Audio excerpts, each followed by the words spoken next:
amal derma segala macam, mulai dari zakat, infak, sedekah, hibah, hadiah dan sebagainya, itu oleh Nabi diringkas dengan sabda yang sangat indah.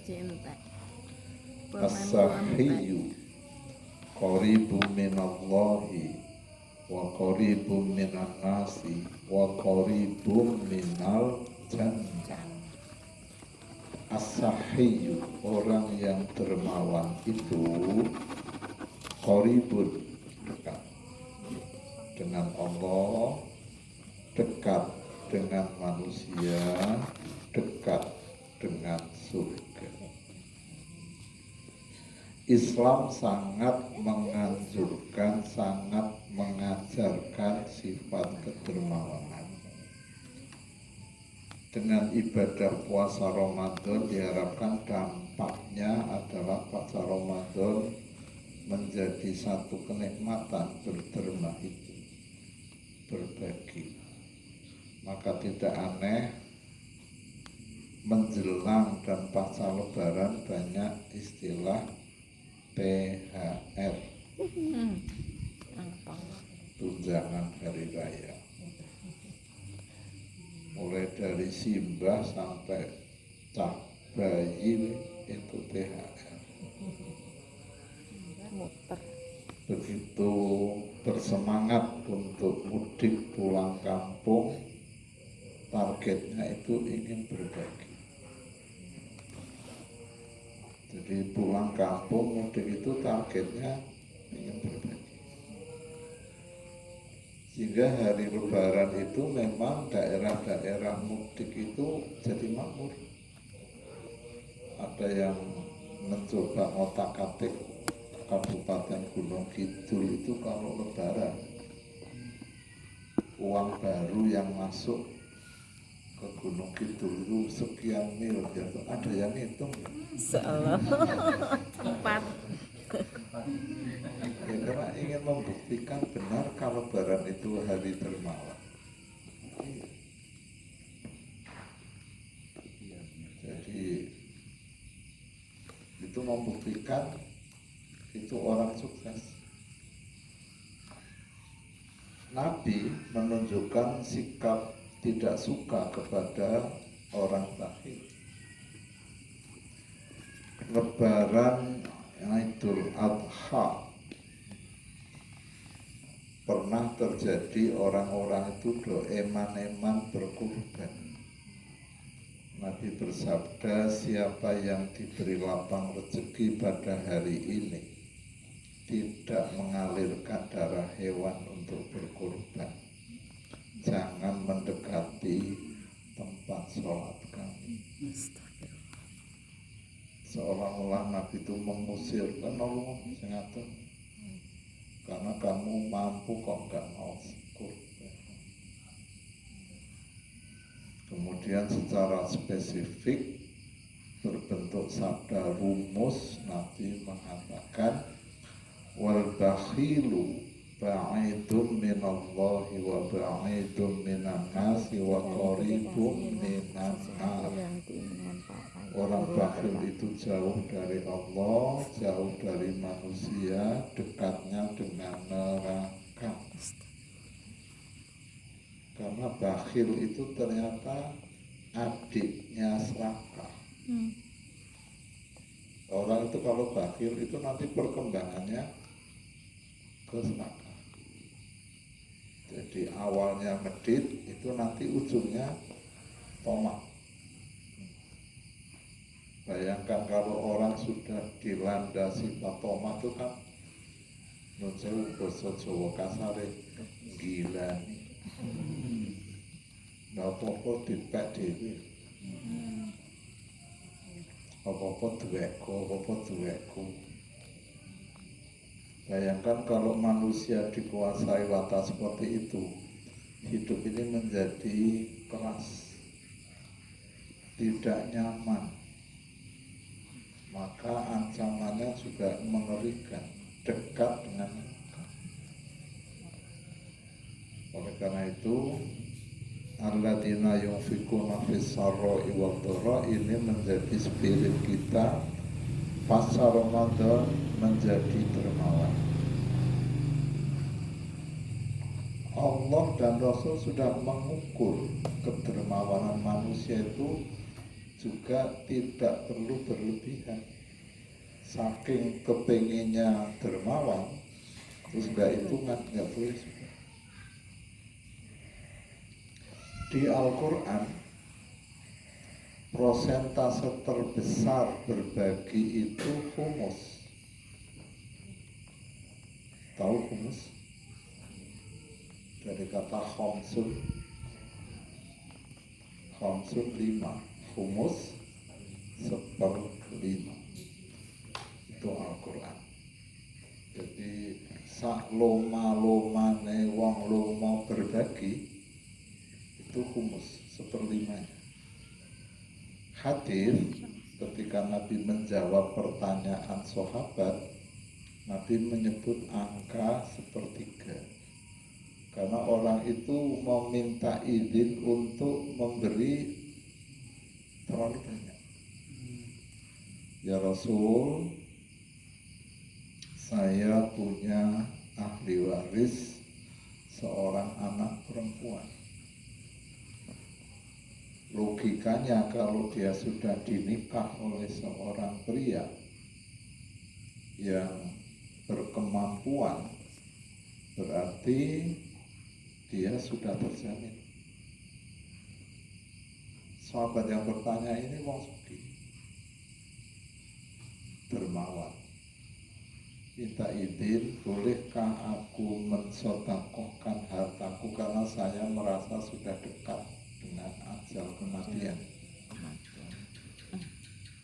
Ingin mensedekahkan 2/3. Nabi menjawab tidak. Karena Nabi tahu ukuran.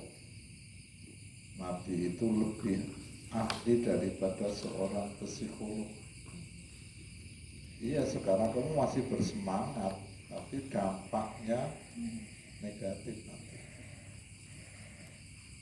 Bolehkah aku sedekah 1/2?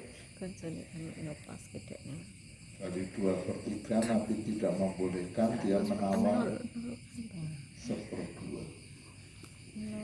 Nabi masih menjawab tidak. Maka dia turunkan lagi 1/3. Nabi menjawab boleh. 1/3 itu sudah banyak.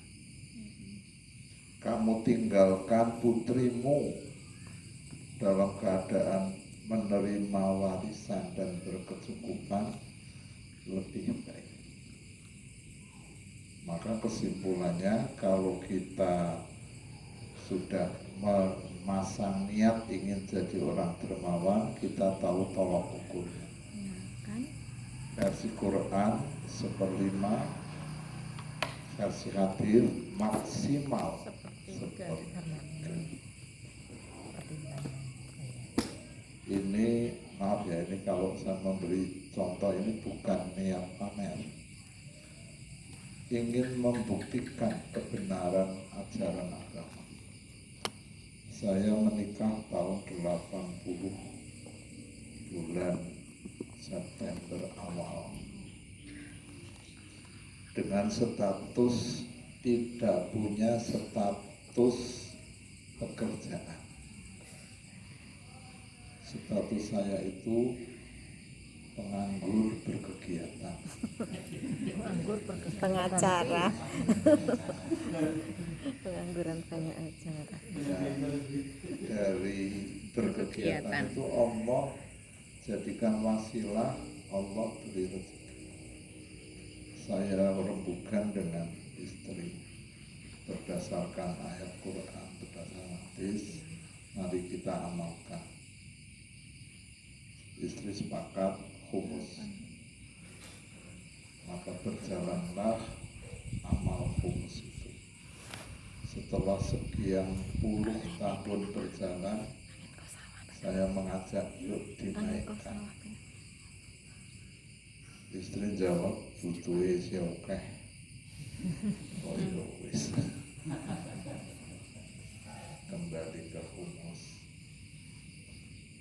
tapi secara diam-diam saya kadang-kadang ingin merasakan bagaimana kalau kita melepas sepertiga. Kesimpulannya apa?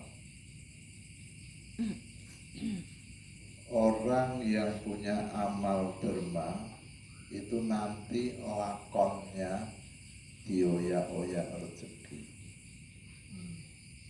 Tapi kalau tidak suka derma, lakon uripe ngoyak-oyak rezeki. Capek deh. Ini saya ngomong orang waton terbukti.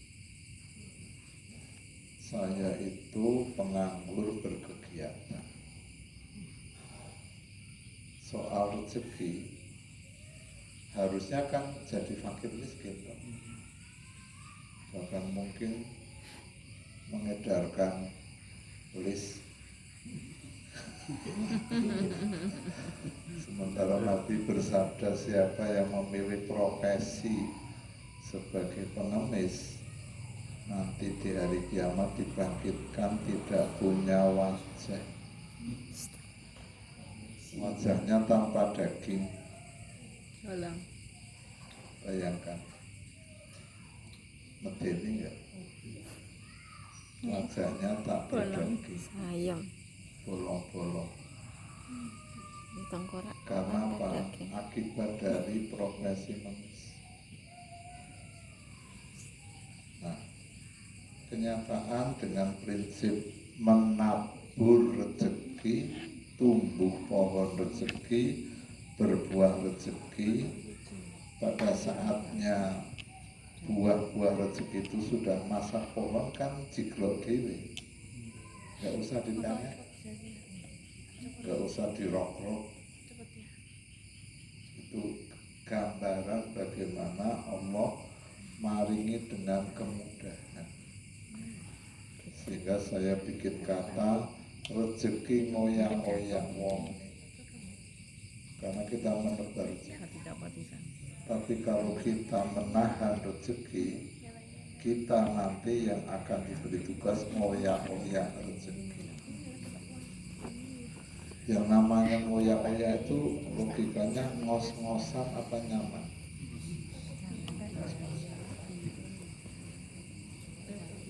Rezeki itu memang tidak semuanya berupa materi, iya, tapi materi tetap kita butuh.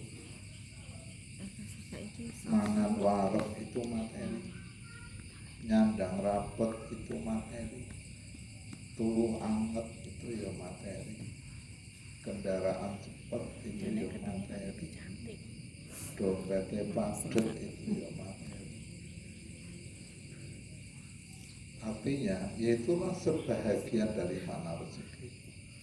Karena masih banyak rezeki non materi yang luar biasa yang kadang-kadang manusianya nggak menyadari. Diberi umur panjang, rezeki. Banyak orang dengan serangan virus meninggal, tapi masih banyak yang tidak meninggal karena diparingi awet sehat, gak gampang sakit, itu rezeki. Diparingi keluarga harmonis, itu rezeki. Diparingi suasana yang harmonis. Karena banyak sekali orang yang buandane akeh banget, tapi kalau bojone bendino padu terus. Enake ning ndi? Nah, sisi rezeki materi memang itu kita butuhkan, tapi kita harus tahu rezeki bukan hanya itu. Tapi yang jelas ada kata kunci, menebar rezeki Allah. Kita akan didatangi rezeki-rezeki min haitsu la yahtasib. Saking murahnya Allah paling rezeki sampai ada rezeki turun dari langit. Nabi Isa alaihissalam karena doanya dimuat di Quran, berarti itu amalannya umat Islam. Allahumma rabbana anzil alaina ma'idatan minas sama'i takunu lana aida li awwalina wa akhirina wa ayatan minka warzuqna wa anta khairul raziqin. Ada rezeki kok sekolah langit hidangan dari langit. Sesuatu yang diturunkan dari langit itu artinya cepat, mudah, nggak repot, nggak pakai perjuangan ikhtiar yang menghabiskan tenaga dan waktu. Ibaratnya rezeki itu ini termasuk hidangan dari langit ini.